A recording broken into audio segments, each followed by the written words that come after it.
नमस्ते, अभिवादन आपका इनोसेंट इन्वेस्टर के इस नए वीडियो में आपके लिए डिस्क्लेमर्स के बाद बात करेंगे दोनों आईपीओ की जो आए हुए हैं। दोनों की शुरुआत कहां से हो रही है आपको पता है, एक है इंडिगो पेंट्स और दूसरा है आईआरएफसी। दोनों ही शुरुआत कर रहे हैं डबल आई से, तो डबल आई मतलब इनोसेंट इन्वेस्टर। तो आपको पता है इनोसेंट इन्वेस्टर की शुरुआत हो चुकी है। आगे बढ़ते हैं, एक्सप्लेनेशन पे चलते हैं। आप वीडियो लाइक कर लीजिए। हम एक्सप्लेन करेंगे कि मैं कौन सा आईपीओ लेने जा रहा हूँ और कौन सा आपको लेना चाहिए, किसमें मिलने के चांसेस ज़्यादा हैं, ये सब तो आप जानते होंगे। लेकिन फिर भी आपको एक फाइनल कट अगर चाहिए तो ये वीडियो देखकर समझ जाएंगे आप। अभी सबसे पहली चीज़ जो आपको जाननी चाहिए, देखिए जब भी आप किसी आईपीओ के बारे में एनालिसिस किया कीजिए ना, लोग आपको कंपनी के बारे में पचासों चीज़ बताएंगे, लेकिन मैं आपसे कहता हूं आप जितनी सिंप्लिसिटी के साथ स्टॉक को सेलेक्ट कर सकते हो ना, मतलब ये चीज़ें जो सिंपल होती हैं ना, उनकी वैल्यू आप कभी करोगे ही नहीं, कभी नहीं करोगे। और जो लोग कॉम्प्लिकेटेड के पीछे भागते हैं वो कॉम्प्लिकेटेड अपनी इन्वेस्टमेंट जर्नी को बनाकर रखते हैं। मैं कहता हूं आप कुछ छोटी छोटी बातों पे फोकस कर लो, आप अच्छे स्टॉक को लेना सीख जाओगे। आईपीओ में अगर आपको पैसा लगाना है, केवल दो चीज़ देखा कीजिए, आप किस सेक्टर में पैसा लगा रहे हो और वो कंपनी सस्ती है या महंगी। ये दो चीज़ें आपने देख लिया, उसके बाद आपको क्या देखना है, सिर्फ और सिर्फ ग्रे मार्केट प्रीमियम की काला बाजारी उसकी कितने रेट पर चल रही है, ग्रे मार्केट में उसका रेट कितना चल रहा है। यकीन मानिए अगर आप सिर्फ लिस्टिंग गेन कमाने आए हो तो मैं तो कहता हूं आप कुछ भी मत देखिए, सिर्फ ये देखिए जीएमपी कितना चल रहा है। आपसे कहता हूं अगर आपको जीएमपी भी नहीं देखना है, आप सिर्फ ये देख लीजिए कि सब्सक्रिप्शन कितना ज़्यादा हुआ है। अगर ज़्यादा डिमांड होगी किसी भी आईपीओ की, ऑफकोर्स सी बात है वो आपको लिस्टिंग गेन देने ही वाला है। कोई रिसर्च की ज़रूरत नहीं होती है। रिसर्च की ज़रूरत तब करी जाती है जब आप किसी स्मॉल कैप कंपनी में पैसा लगाने जा रहे हो, और तब जब आप उसका स्टॉक, इंडिविजुअल स्टॉक आज जाकर मार्केट में खरीदने जा रहे हो। सेकेंडरी मार्केट में, आईपीओ मार्केट में सब रिसर्च करते हैं, इसीलिए उसकी डिमांड ऊपर नीचे हमको पहले से ही पता लग जाती है कि हम कहाँ पर पैसा लगाने जा रहे हैं, उसकी डिमांड कितनी है बाजार में। ऑफकोर्स सी बात है जिसकी डिमांड ज़्यादा होगी वो स्टॉक जो है वो अच्छा होगा, क्योंकि ये आईपीओ है तो आईपीओ में फेक डिमांड नहीं क्रिएट की जा सकती। आप समझिएगा इस बात को। डिमांड से बिल्कुल जुड़ा होता है क्या, जो उसका प्राइस होता है, उतना जितनी डिमांड होगी उतना ऊपर उसका प्राइस लिस्ट होने के चांसेस बढ़ जाते हैं। तो ऑफकोर्स सी बात है आपके सामने जो दोनों ही स्टॉक्स आए हैं, कौन कौन से आए हैं आपके सामने स्टॉक्स, डबल आई वाले। अब ये डबल आई स्टॉक्स हम आपके साथ डिस्कस करेंगे, बहुत ध्यान से समझिएगा। एक है आईआरएफसी, ठीक, आईआरएफसी, और दूसरा है कौन सा, इंडिगो। अगर आप देखोगे इसका पी इसका पी 125 रुपये का है और इसका पी 8 रुपये का है। अंतर देख रहे हैं कितना ज़्यादा गुना का है। अगर आप सिर्फ और सिर्फ एक चीज़ पे कैलकुलेशन करने बैठोगे तो मतलब एक स्टॉक आपको इतना सस्ता मिल रहा है, एक स्टॉक आपको इतना महंगा मिल रहा है जब ये आईपीओ में आया है। अब दोनों के अपने अपने कारण हैं। अगर कोई हमको 125 के पी पे खरीदने की मजबूरी दे रहा है तो ऑफकोर्स सी बात है वो हमको क्या दिखा रहा होगा, ग्रोथ दिखा रहा होगा। अगर कोई हमको इतना सस्ता स्टॉक मिल रहा है इस बाजार में, आईपीओ में आ रहा है 8 की पी के आसपास, अगर उसकी मतलब महंगाई है, तो ऑफकोर्स सी बात है वहाँ पर ग्रोथ बिल्कुल नील होगी, मतलब ग्रोथ की अपॉर्चुनिटी बहुत कम है। और ये अपॉर्चुनिटी कम क्यों है आईआरएफसी के साथ, मैं ये आपको बता देता हूँ, बहुत ध्यान से समझिएगा। ये सिर्फ और सिर्फ इंडियन रेलवेज पे डिपेंडेंट है। और आप समझिए इंडियन रेलवे कोई कितना भी कहे कि बहुत इंफ्रास्ट्रक्चर बढ़ा लेगा, ऐसा कर देगा, वैसा कर देगा, तीर मार देगा, ऐसा कर देगा, लेकिन आप समझिए वो सरकारी संस्था है जो कि एक बहुत ही स्टीडी रेट से ऊपर जाएगी। ठीक, अब इंडिगो पेंट्स की अगर हम बात करते हैं, यहां पर आपको क्या होगा, पेंट सेगमेंट बूम पे जाएगा आने वाले 10 सालों में। इतना मैं अपनी रिसर्च से भी आपको बता सकता हूं, आप भी इस बारे में रिसर्च कीजिएगा, किसी के ऊपर आपको ट्रस्ट करने की कोई ज़रूरत नहीं है। दूसरी चीज़, इंडिया की ग्रोथ स्टोरी आप देखिए। और आगे वाली चीज़ें जो आपको देखनी है कि सबको यूज करना है पेंट, आईआरएफसी सिर्फ और सिर्फ इंडियन रेलवे पे डिपेंडेंट है। दूसरी चीज़, सरकारी कंपनी है, ग्रोथ पे उसका फोकस नहीं है, इसलिए वो हमको इतने सस्ते मिल रहे हैं। हम थोड़ा सा डिस्कशन करेंगे इन लोगों का और किस तरीके से हमको ग्रोथ दिखा रहे हैं, फिर हम आपको फाइनल कंक्लूजन देंगे। चलिए, हमने इंडिविजुअल वीडियो में इनका डिस्कशन किया है, लेकिन फिर से यहाँ पर बनता है। हम सबसे पहले डिस्कशन करेंगे किसका, आईआरएफसी का, इंडियन रेलवे फाइनेंस कॉर्पोरेशन। आपको पता है ये एनबीएफसी है, तो किसी एनबीएफसी का आप चार्ट उठाकर देख लीजिए, एनबीएफसी कैसी परफॉर्म करती हैं जो प्राइवेट होती हैं। और मैंने आपको पहले भी जैसे बताया कि मुझे गवर्नमेंट संस्थाओं पे, मतलब नॉर्मली ऐसे मैं बिल्कुल ट्रस्ट करता हूं, लेकिन स्टॉक मार्केट में आपको पता है सरकार उनसे क्या बोलती है, हमको अपने प्रॉफिट का 30%, 40% या कुछ केसेस में इससे भी ज़्यादा वो क्या ले लेती हैं, डिविडेंड ले लेती हैं। थोड़ा बहुत ऊपर नीचे होता रहता है। आईआरएफसी से भी मुझे एग्जैक्टली नहीं पता, 25, 30, 40% के आसपास का डिविडेंड इनसे भी मांगती होगी सरकार। अब लिस्टिंग होने के बाद सिनारियो चेंज भी हो सकता है, लेकिन आपको क्या देखना है, आपको सिर्फ ये बात देखनी है कि ये कंपनी जो मैं ले रहा हूँ ये मैं किस बेस पे ले रहा हूँ। जैसे कि अगर आपको कोई सस्ती चीज़ खरीदनी हो, बाजार में पैसा कमाना हो, सस्ती चीज़ खरीद के, यकीन मानिएगा अगर कोई चीज़ आपको सस्ती अवेलेबल है तो उसके पीछे बहुत बड़ा वैलिड रीजन होता है। बाजार उसको सम्मान नहीं दे रही है कुछ कारण से, वो कारण आप यहाँ पर देख सकते हो। अगर आप देखोगे अर्निंग पर शेयर की बात मैं करता हूँ, और यही पूरे के पूरे स्टॉक की खूबी हमारे सामने रख देता है। फाइनेंस कंपनी है, सरकारी फाइनेंस कंपनी है, नॉन बैंकिंग फाइनेंस कंपनी, और ये क्या काम करती है इस पर आप रिसर्च कर लीजिए। कंपनी किस तरीके से काम कर रही है उसके एक दो रिजल्ट को आप जब आप देखोगे, कंपनी लिस्ट हो जाए उसके बाद एक दो रिजल्ट देखिए, आप खुद कंपनी के बारे में समझ जाओगे। अगर आपको लॉन्ग टर्म इन्वेस्टमेंट करना है, आप जब आईपीओ में पैसा लगाया करो, ऐसा नहीं कि कंपनी के बारे में सब कुछ समझ लो। होता क्या है आपके साथ, मैं बता रहा हूँ आपके साथ माइंड गेम क्या खेला जाता है कि आपको बता दिया जाएगा कंपनी बेस्ट इन क्लास है, ठीक। अब आपने किसी 60 वाली कंपनी, मैं बर्गर किंग की बात कर रहा हूँ, 60 वाली कंपनी का स्टॉक आपने 120 में भी खरीद लिया। यही चीज़ यहीं आपके साथ सबसे बड़ा फ्रॉड होता है। कैसे? 120 में आपने बर्गर किंग का स्टॉक खरीद लिया एक आईपीओ में, जब आपने पैसा लगाया तो आपको ये बता दिया गया है कि ये बेस्ट इन क्लास कंपनी है। आप सोचोगे मैंने 120 पे रेट भी लिया है, बहुत बढ़िया लिया है, क्योंकि ये 200 से गिरा हुआ है, 220 से गिरा है, 120 पे मैं खरीदा हूँ। लेकिन ये रेट भी आपके लिए सही नहीं है। क्यों नहीं सही है? क्योंकि कंपनी अपने रियल वैल्यू से आपको दुगने दाम पे बेची गई है। जो बंदा बेचा है वो पागल नहीं था। खैर, अब यहाँ से क्या नहीं बढ़ेगा वो अलग सिनारियो में बात जाती है, लेकिन ये आपने सही लेवल पे इन्वेस्टमेंट नहीं किया, इतना मैं कह सकता हूँ। ये हो सकता है कि मैं यही स्टॉक आपको 250 में भी लेने को बोल दूँ, लेकिन तब जब ये अपने बेस्ट इन क्लास रिजल्ट भी देंगे, आने वाले समय में अपने प्रॉफिटेबिलिटी हमको दिखाएंगे, और फिर 250 का प्राइस भी हो सकेगा, जस्टिफाइड रहेगा। लेकिन मैं 120 पे आपको नहीं लेने के लिए बोल सकता। उसके कई सारे कारण हैं, टेक्निकली अलग कारण होते हैं, फंडामेंटली मैं आपको नहीं बोल सकता कि आप 120 पे खरीदिए। हो सकेगा तो आने वाले समय में मैं बोल दूंगा, और ये सिर्फ डिपेंड करेगा रिजल्ट पे। वही चीज़ मैं आपसे कहता हूँ, अभी आपको क्या फोकस करना है कि जब भी आपको कोई बता दे, मतलब कोई बता दे कि ये कंपनी अच्छी है, तो आपके दिमाग में बैक ऑफ द माइंड ये चीज़ चली जाती है कि मैंने ये स्टॉक गलत तो नहीं लिया, और इसी चक्कर में आप होल्ड सिचुएशन में चले जाते हो। और मैं आपसे कहता हूं, जब भी आप आईपीओ में पैसा लगाओ, कोई रिसर्च करने की ज़रूरत नहीं है आपके लिए। आईपीओ में पैसा रिसर्च करके नहीं लगाया जाता है, नहीं तो बहुत अच्छी अच्छी कंपनियां आती हैं ना, धड़ाम हो जाती हैं, बहुत बड़े बड़े रिसर्च वाले फेल हो जाते हैं। एसबीआई कार्ड जरा जाकर टीवी वालों को देख लीजिएगा, बहुत बड़ी बड़ी रिसर्च लोग शेयर करके रखे थे, हुआ क्या था आपके सामने सारा डेटा है। तो यहाँ पर आपको रिसर्च करने की ज़रूरत नहीं है, जीएमपी देख लीजिए, ठीक है। कंपनी कमाई कितनी कर रही है, अगर वो देखना है, कंपनी के बारे में थोड़ा बहुत तो जान ही लीजिए, क्योंकि आपको पता रहेगा आपका पैसा जा कहाँ रहा है। ये सब चीज़ें करके आप आराम से पैसा लगा सकते हो। अब हम वापस चलते हैं, ईपीएस की हम बात कर रहे थे, इस पर थोड़ा सा फोकस रखिएगा।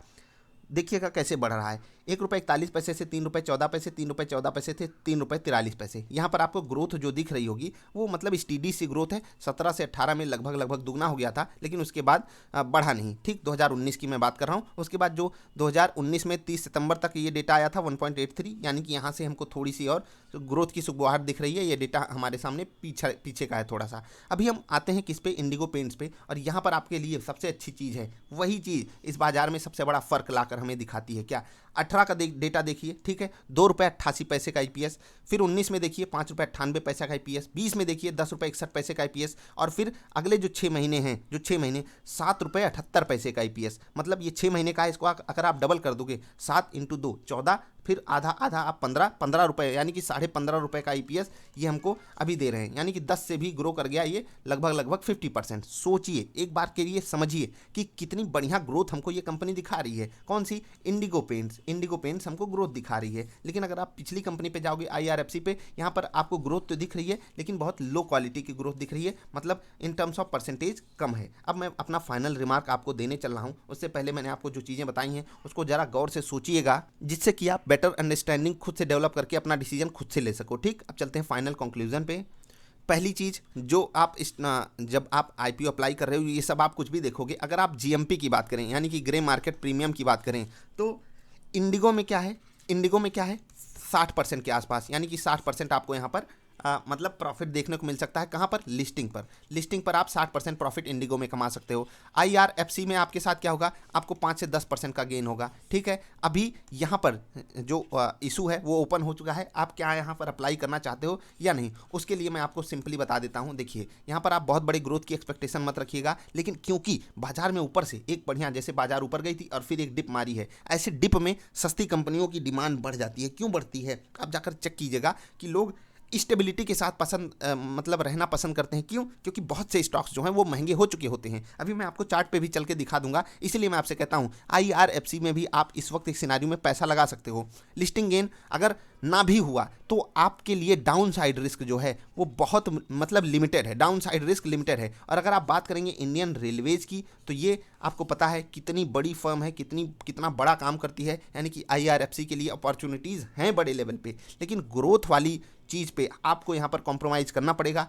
आप ग्रोथ पे कॉम्प्रोमाइज़ कर रहे हो, लेकिन आप स्टेबिलिटी के लिए आप डिविडेंड वाले स्टॉक को चूज़ कर रहे हो और आप एक सरकारी स्टॉक चूज कर रहे हो, तो लॉन्ग टर्म में आपको दुख दर्द तो नहीं देने वाली कंपनी। अगर आपको लगता है कि आगे इसमें बने रहना है तो आप बने रहिएगा, नहीं तो आप पैसा अपना स्विच भी कर सकते हो। ये हो गई लॉन्ग टर्म की बात। लिस्टिंग गेंस के लिए आप आखिरी दिन का इंतजार कर लो। अगर आपको लगता है कि डिमांड ज़्यादा है तो फिर आप बिल्कुल अप्लाई कर दीजिएगा। अगर डिमांड कम भी रहती है तो जिस हिसाब से बाजार में इस वक्त लिक्विडिटी है, अगर बाजार 14,000 के आसपास सपोर्ट ले लेती है तो फिर बाजार में आपको यही स्टॉक हो सकता है 15-20% हाई रिटर्न्स भी दे जाए लिस्टिंग पर। जैसे कि एक आईपीओ आया था, अगर आपको याद हो, ग्लैंड फार्मा मैंने आपको बोला था अप्लाई करने को। यहाँ पर ये आईपीओ रीजनेबल प्राइस पे आया था, लेकिन बहुत से लोग इसमें नेगेटिव न्यूज़ सेंटीमेंट फैला करके बोल रहे थे कि आपको नहीं लेना है। जो लोग अप्लाई किए सबको मिला और उसके बाद स्टॉक जहाँ पर लिस्ट हुआ था वहाँ से लगातार ऊपर गया है। अब जहाँ पर डिमांड जीएमपी ज़्यादा होती है वो स्टॉक्स ऊपर लिस्ट होते हैं, लेकिन आप देख लीजिए उनका क्या हाल होता है। बेक्टर फूड या फिर बर्गर किंग आप जाकर देखेंगे ऊपर से कितना भयंकर क्रैश आता है, क्योंकि वो स्टॉक अचानक से भाग जाते हैं।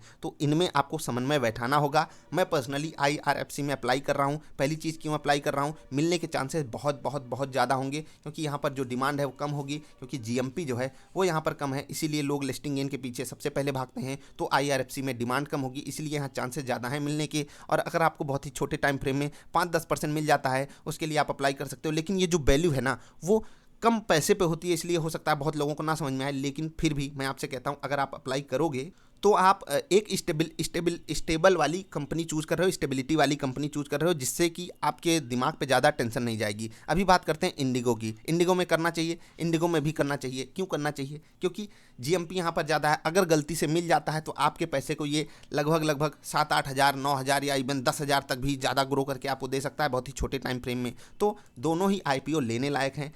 एक किसी दूसरे कारण लेने लायक है, किसी दूसरे कारण लेने लायक है। आप लोग पूछ रहे थे मैं दोनों में पैसा लगाऊंगा, अपना पैसा। आपको भी मैं कह रहा हूं कि अगर आपके पास है फंड अवेलेबल तो आप दोनों में पैसा लगा दीजिए। आप आराम से लगा सकते हो, क्योंकि अगर इंडिगो मिल गया बहुत बेहतरीन रिटर्न देगा, अगर IRFC मिला तो आपको लॉस तो नहीं देगा, बहुत ज़्यादा चांसेस हैं। और हो सकता है कि ये लिस्ट होने के बाद बड़े बड़े इंस्टीट्यूशन की तरफ से यहाँ पर खरीदारी आए और वो आपको बहुत बेहतरीन रिटर्न ला कर दे दे।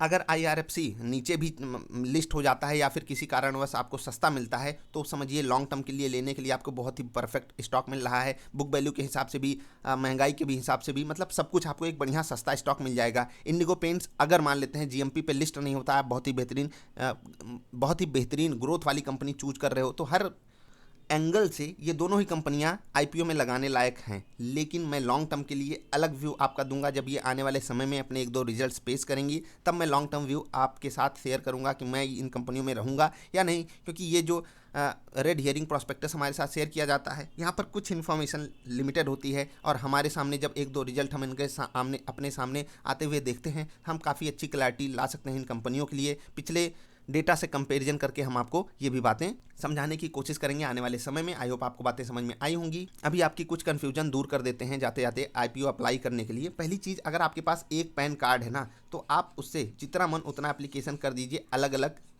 मतलब प्लेटफॉर्म से। जैसे कि आपके पास अगर मान लेते हैं 3 डीमैट अकाउंट है, मान लेते हैं आपके पास अपस्टॉक्स है, ठीक है, आपके पास ज़ेरोधा है, आपके पास एंजल है, ठीक। आप इन तीनों जगहों से इसी एक, मतलब मान लेते हैं इंडिगो, जहाँ पर चांसेस बहुत कम है मिलने के, अगर आपके पास 45,000 रुपये हैं, आप तीनों जगहों से एक ही पैन पे तीनों जगहों से अप्लाई कर सकते हो। ज़्यादा चांसेस हैं आपके मिलने के। क्यों? क्योंकि जब आप एक पैन से करोगे तो बहुत कम चांसेस हो जाते हैं। अगर मान लेते हैं डिमांड जो है वो 20 गुना की हो गई, तो 20 में से किसी एक को मिलेगा और आपने 3 जगह से अप्लाई कर दिया, प्रोबेबिलिटी जो लोग पढ़े होंगे वो समझ गए होंगे कि प्रोबेबिलिटी हमारी बढ़ जाएगी। अभी जो एक नॉर्मल रिटेल इन्वेस्टर होता है उसको 2 लाख रुपए की छूट मिलती है, मतलब 2 लाख रुपए तक वो अप्लाई कर सकता है कि कहाँ, किसी भी जगह पर वो इंडिविजुअल इन्वेस्टर बन के, ठीक। अभी आप 2 लाख रुपए तक अगर आपको अप्लाई करना है, यानी कि एक अकाउंट से आप 6 लॉट अप्लाई कर सकते हो। लेकिन ये मिलने के चांसेस बहुत ज़्यादा कम हो जाएंगे। क्यों? यहाँ पर आपको एक से ज़्यादा मिलने के चांसेस इसलिए कम हो जाएंगे क्योंकि आपने एक ही अकाउंट से ज़्यादा पैसा लगाया हुआ है। तो आपको सिर्फ और सिर्फ 15,000 रुपये यानी कि एक लॉट में अप्लाई करना है, दोनों में से किसी को भी। IRFC में नॉर्मल, क्योंकि GMP कम है, डिमांड कम रहेगी, इसीलिए आप यहाँ पर एक से ज़्यादा लॉट्स में भी अप्लाई कर सकते हो। मतलब एक ही अकाउंट से आप 2-3 या उससे ज़्यादा भी लॉट्स अप्लाई कर सकते हो। लेकिन इंडिगो में ऐसी गलती मत कीजिएगा। और जो लोग कह रहे हैं कि रिजेक्ट हो जाता है मल्टीपल ID से करने पे, कोई ऐसा इशू नहीं है, कोई भी रिजेक्शन नहीं होगा। अगर मिलना होगा तो 1-2 भी मिल जाएगा, और नहीं मिलना होगा तो आप 25 जगह से अप्लाई कर दो, आपको नहीं मिलेगा। बाकी बेस्ट जो सिनारियो आपके लिए होता है आपको अगर 3 लॉट्स के लिए अप्लाई करना है, 3 अलग अलग लोगों के पैन कार्ड से आप अप्लाई करेंगे, वहाँ पर आपके लिए बहुत बेहतरीन चांसेस हो जाते हैं, प्रोबेबिलिटी वहाँ पर सबसे ज़्यादा होती है आपको मिल जाने की। एक और कन्फ्यूजन रहती है कि जो पहले अप्लाई करता है उसको मिलता है, ऐसा कुछ नहीं है। अगर आप लास्ट दिन, लास्ट घंटे, लास्ट मिनट पे भी अप्लाई करते हो तो जितने चांसेस उस लास्ट मिनट वाले बंदे को मिलने के हैं उतने ही चांसेस जो पहले मिनट में अप्लाई किया होगा उसको भी मिलने के हैं। आई होप मैंने आपकी सारी कन्फ्यूजन दूर कर दी होगी।